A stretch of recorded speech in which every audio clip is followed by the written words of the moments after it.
Have fun out there. Let's have a good one. Yeah, let's enjoy. It's gonna be a good night. The British Grand Prix was a tough weekend for Tifosi to judge. On one hand, Carlos Sainz finally won a race for himself, and on the other, most of them felt like the team's strategy had sabotaged Charles Leclerc's chances of climbing back up the driver's standing and taking the fight to the Red Bull drivers. And then we have this scene of team boss Mattia wagging his finger at Charles for everyone in the world to see.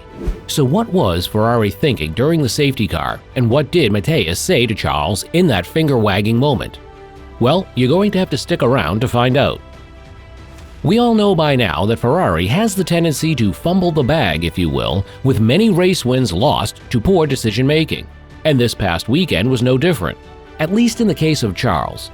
From letting Charles hang behind Sainz for too long, that gave Mercedes driver Lewis Hamilton the chance to catch up to them by deciding not to put Charles under the safety car and throwing away their chance of another 1-2 finish. While in the past, Charles would let his emotions and frustrations get the best of him, this weekend at Silverstone would be different, as he would remain politically correct, or parse as they would say, in his interviews after the race. In his post-race interview, he would say, "I don't want to comment now. I want to discuss it and have a full view with the team of what the reason was. Obviously, I felt personally I was very strong in the first part of the race and that I lost a little bit of time. Whether this would have changed the end result, I don't think it would have, but just for the future, we need to check everything." The media would also ask Charles about the finger-wagging incident everyone saw between Mattia and him. Charles would say that Mattia was only trying to cheer him up, but he said it was not enough, saying, "He tried, but then of course the disappointment is big for me. It's been a roller coaster of a race. The first lap, I broke the front wing, and then I thought that was over. There was quite a lot of understeer. Then I managed to play around with my toggles and I managed to have a bit more strong front, and then the pace came back and we were very strong. And then the wind was feeling more and more possible, and then obviously the safety car, and that was it. It's frustrating." He would also comment on Sainz winning in F1, saying, "Of course, and I think it's an important point.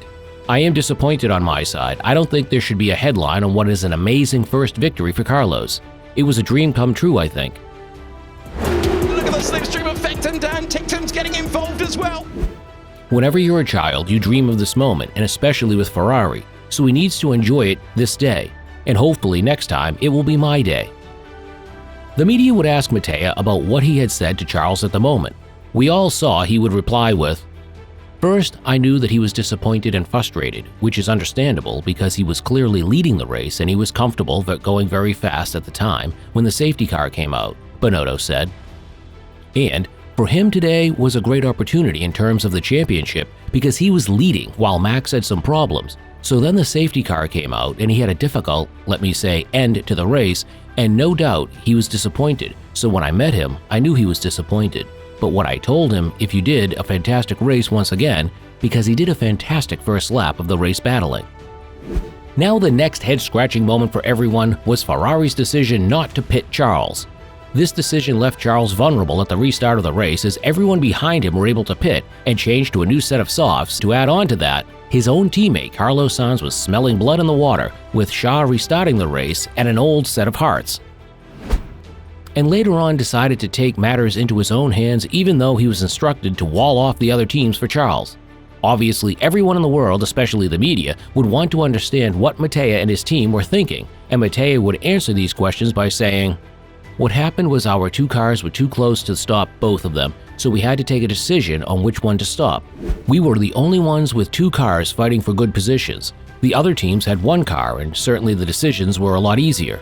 In our case, we had the two cars and there was not a sufficient gap to stop both of them because the second would have lost at the pit stop and fall back.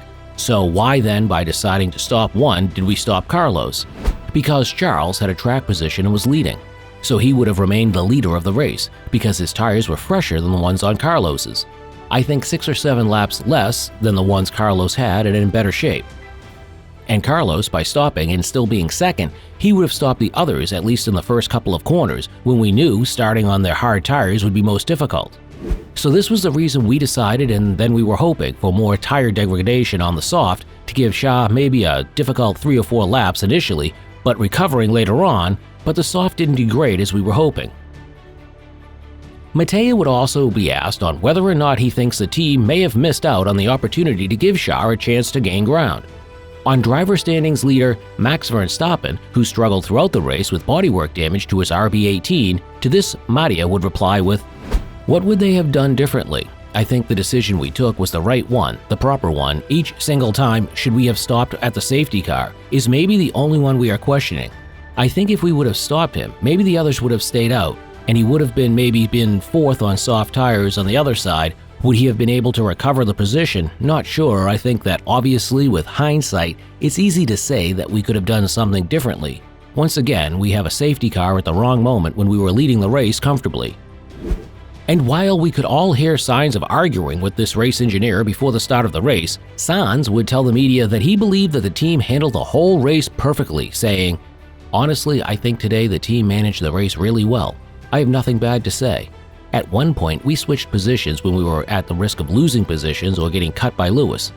I think we did it and executed it perfectly. And then they asked me to do this 10 meters thing, and I tried to explain I have behind me probably the fastest man on the track today. If I drop back 10 meters, I might lose a bit of slipstream, and if he passes me, Charles is going to be a deadbeat also. So my decision was to get into the lead as soon as possible. I know I could be in the lead before turn 6 with the grip I had on the softs and go from there and try not to affect his race by getting into the lead. I said to the team, leave it to me and I'm going to take the lead as clean as possible." And while this may have been a case of disobedience, resulting in a great result, Mattia would bite his lip and praise Sainz in ignoring team orders, saying, "Not only is it okay, but I'm very happy with what Carlos did today. Because, for example, when we asked him earlier to swap positions with LeClerc earlier in the race, he did that with no discussion when we told him to give space to Charles after the restart. What he said was not that he didn't want to do it. He said the guys behind me would be very aggressive. So, I need to protect and somehow try to react, so leave it to me." So I think he understood properly what the intention was, and I think not only understood, but I think it's very good with the way he was acting, and I am very happy with this.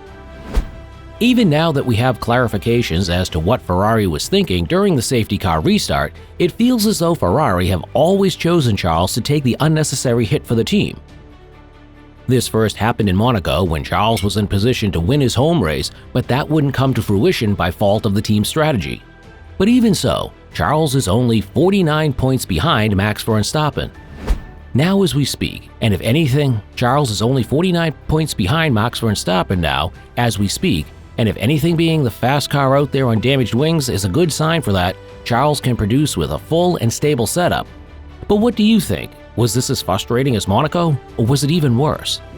See you in the next video, guys.